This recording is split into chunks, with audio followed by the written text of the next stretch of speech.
আপনারা যদি এলাকাটা দেখেন, তারাপীঠ মন্দির থেকে হোটেলের দূরত্ব মাত্র ৩০০ মিটার। হোটেল থেকে ৫০ মিটার দূরেই থানা, আর দমকলের অফিস ৬০০ মিটার দূরে।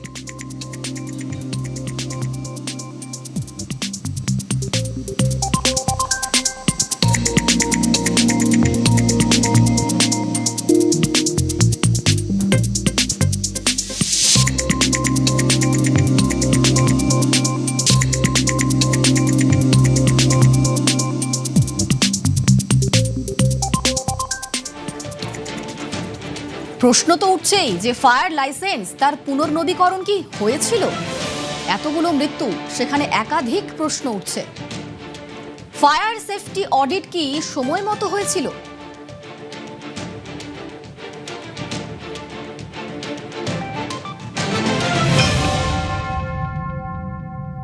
এই যে হোটেলে যেটা আগুন ধরেছে, এখানে কিন্তু মিনিমাম যতটা ফায়ার সেফটি মেজার আছে সেটা ছিল। ফায়ার সেফটি কোন বছরে করা হয়েছিল সেটা একটু চেক করে নিতে হবে। তারাপীঠে হোটেলে আগুন বিপর্যয়, ৯ জনের মৃত্যু। নেপথ্যে বৃহত্তর দুর্নীতি দেখছেন রামপুরহাটের বিজেপি বিধায়ক। অ্যালার্ম বাজেনি, অ্যালার্ম সিস্টেমটাই বন্ধ ছিল। এখন দেখুন এই ধরনের ঘটনাগুলো টিআরডিএ ঘটিয়েছে, টাকা নিয়ে সমস্ত হোটেলের পারমিশন দিয়েছে। হোটেলগুলোকে এই ধরনের ঘটনা ঘটাটা অত্যন্ত ঘটনা ঘটেছে, এবং এই ঘটনাগুলো ঘটার জন্য টিআরডিএই দায়ী। এইটাই তো টিআরডিএ দুর্নীতি। এদিন দুপুরে ঘটনাস্থলে যান দমকল মন্ত্রী, তদন্তের আশ্বাস দিয়েছেন তিনি। জায়গায় হোটেল, চারিদিকে কোনো ছাড়া নেই, যেভাবে যে পৌরসভা যে রুলস থাকে বা এত হাই রাইজ বিল্ডিং এর জন্য যে রুলস থাকে সেগুলো কোথাও মানা নেই। তো বুঝতেই পারছেন যে কাদের মদতে এগুলো হয়েছে দীর্ঘদিন ধরে। তো এগুলোর পূর্ণ তদন্ত হয়ে এগুলোর ব্যবস্থা হবে। আমরা এইভাবে কারো প্রাণ যেতে দিতে পারি না। ৫তলা হোটেল, নেই আগুন নেভানোর উপযুক্ত ব্যবস্থা, নিয়মকে বুড়ো আঙুল দেখিয়ে চলছে ব্যবসা।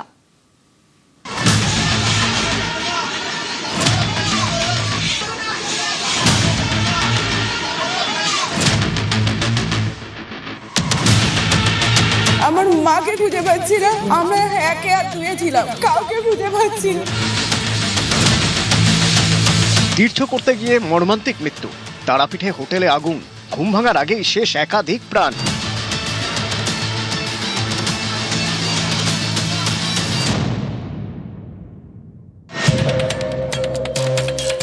হোটেলটি ৫ তলা। পশ্চিমবঙ্গের পুরো এলাকার নিয়ম অনুযায়ী বহুতলের উচ্চতা ১৪.৫ মিটারের বেশি হলে ফায়ার ক্লিয়ারেন্স বা অগ্নি নির্বাপন সংক্রান্ত ছাড়পত্র থাকা বাধ্যতামূলক। এই ছাড়পত্র পেতে গেলে কিছু নিয়মকানুন মেলে বহুতল তৈরি করতে হয়। বহুতলে আন্ডারগ্রাউন্ড রিজার্ভার থাকা বাধ্যতামূলক। সেই রিজার্ভারের জল যাতে বিল্ডিং এর নানা প্রান্তে পৌঁছে যায়, তার জন্য রাইজার থাকতে হয়। এই হোটেলে যে অগ্নি নির্বাপক ব্যবস্থা তা যথাযথ ছিল না, এই নিয়ে প্রথম থেকে প্রশ্ন উঠছে।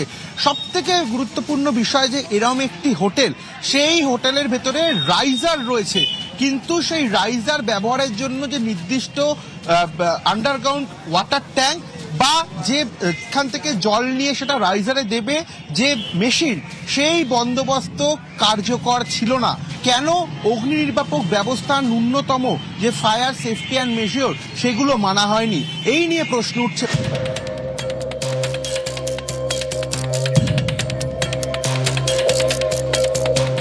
অগ্নি নির্বাপন সংক্রান্ত নিয়মকানুনের পরের ধাপ হল স্প্রিংকলার।